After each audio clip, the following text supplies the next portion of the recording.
Gardez vos applaudissements pour le prochain. C'est un élève de 11e année. Il nous vient de l'école secondaire catholique. Oui, c'est ça. Gardez vos applaudissements. De l'école secondaire catholique Algonquin, mesdames et messieurs, Mathieu Prinja! Oh, bon, je suis très content de me retrouver devant vous aujourd'hui. Sauf que je suis un petit peu nerveux à cause que c'est la première fois que je fais de l'humour devant un public. Mais j'avoue que c'est pas mal plus fun de faire une joke à un public qu'à ma pomme de douche. C'est pour ça que j'ai mon toutou de sécurité avec moi. Il s'appelle Mouton Blanc. Quand je l'ai eu à 5 ans, je manquais un petit peu d'originalité. OK, je sais que de voir un ado se promener avec un toutou, ça a l'air stupide. Mais pas aussi stupide que quand on était jeune. Parce que quand on était jeune, on était vraiment tata.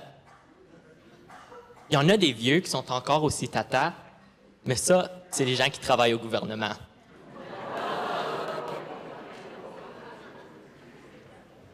Quand on est jeune, on croit toutes les conneries qu'on nous raconte. Pensez-y de même, un parent qui parle à son enfant. « Bonne nuit, mon petit Xavier. Va faire un beau dodo, mon ange. » Pendant que tu dors, un gros monsieur obèse en soute rouge, il va descendre par notre cheminée. Faut-tu être tata pour croire à ça? Même si le Père Noël existait, il ne sera pas en train de délivrer des cadeaux aux enfants sages du monde. Il sera en train de se cacher du FBI. Pourquoi? Ben, le Père Noël, il abuse des animaux,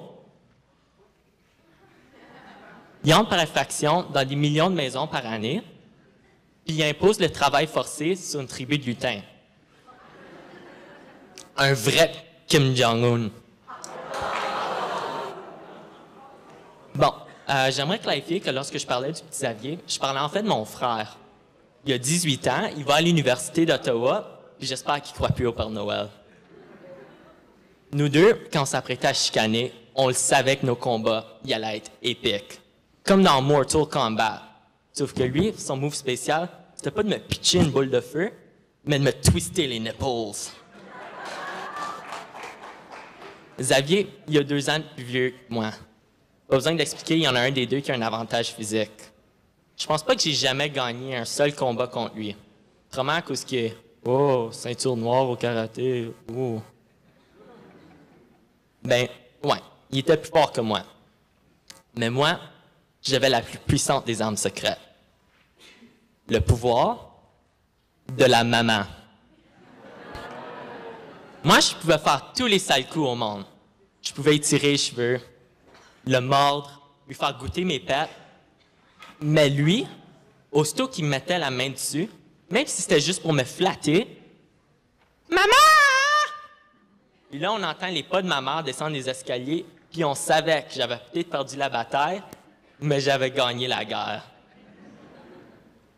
En fin de compte, sa ceinture noire, ça lui a valu des fesses rouges. Quand on est jeune aussi, on a des amis imaginaires. Ça, c'est tata. Y a-t-il du monde ici qui avait des amis imaginaires? Toi, là-bas, t'as l'air comme t'avais juste des amis imaginaires. Bon. Le mien, il s'appelait Mondry Richard. Mondry Richard. Puis certainement que vous autres, vos amis imaginaires, c'était des choses cute, genre un jumeau, un animal, des choses cute. Moi, c'était un vieil homme de 40 ans avec une grosse barbe crotteuse. C'est pas cute, ça. Il portait un chapeau en fourrure de raton laveur. Il vivait dans les bois, derrière chez nous.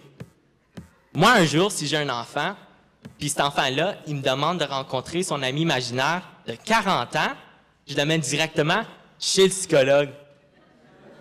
Fait que, laissez-moi vous raconter la dernière aventure que j'ai vécue avec mon ami. Oups. Ça devait être... Oh! Excuse, je parle pas devant mon micro. Ça devait être un soir d'hiver. J'étais en train de jouer dehors avec Mondry Richard. Je pense qu'on était dans un espèce de combat contre des extraterrestres. Mais pour mes voisins, eux autres, il me voit au milieu de la rue en train de swinguer ma pelle comme un lightsaber. Puis là, ils doivent se demander, « Coudon, le petit Prinja, y a-tu mangé les brownies à Justin Trudeau? » Tout à coup, je vois un auto tourner le coin. Elle s'avance lentement, lentement, lentement vers Mondré Richard. Je crie, « Mondré, y a une auto qui s'en vient! » Oh non, Mondré Richard peut pas m'entendre. Il y a des AirPods dans les oreilles. C'est là que j'ai vu quelque chose qui m'a traumatisé pendant des années à venir. Le corps à Mondré Richard en train de se faire rouler dessus par une Honda Odyssey. Conduite par Kim Jong-un.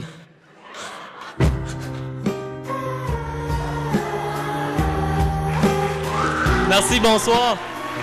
Mathieu Prinja! Mathieu Prinja!